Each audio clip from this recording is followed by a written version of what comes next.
Nathan. Pero this is game number 1 draft.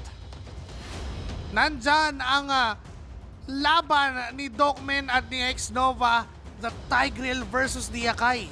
Maganda yung match-up actually ng dalawang roamers. For Dokmen, point na parang kaya mong tumagal at kaya mong makipag...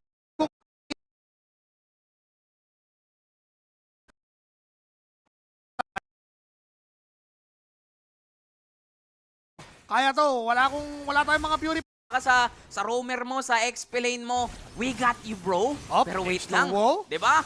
Kaya din ni H2 tulungan Hoy! si Dan, pero nandun yung Raging Sandstorm of Flicker. First blood secured para sa RRQ Kaito. Isang mabilisan lang. Akala ko parang hi hello lang, pero si Perds biglang plumiaratok na hindi siya makabalis. Biglang sa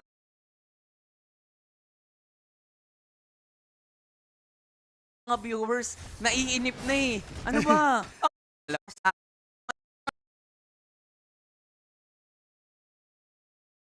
Yung tutorial.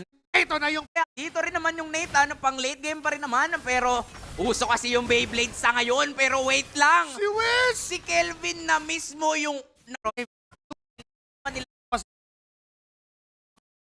May kokopyang march down the top lane. Mukhang si H2O ay nagpa-buy time lang sa bottom lane. Naku po, sinalubong ng dalawa. Ano bang vibe mo ngayon? Tumakas o lumaban?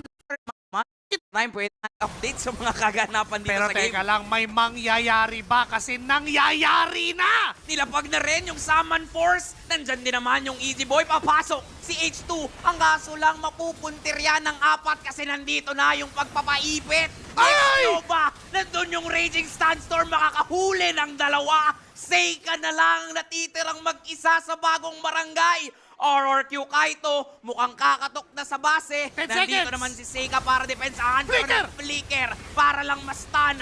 Wipeout secured para sa kaharian. Endable ba?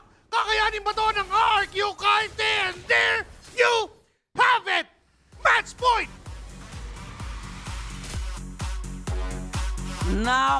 Napakalinis at napakabilis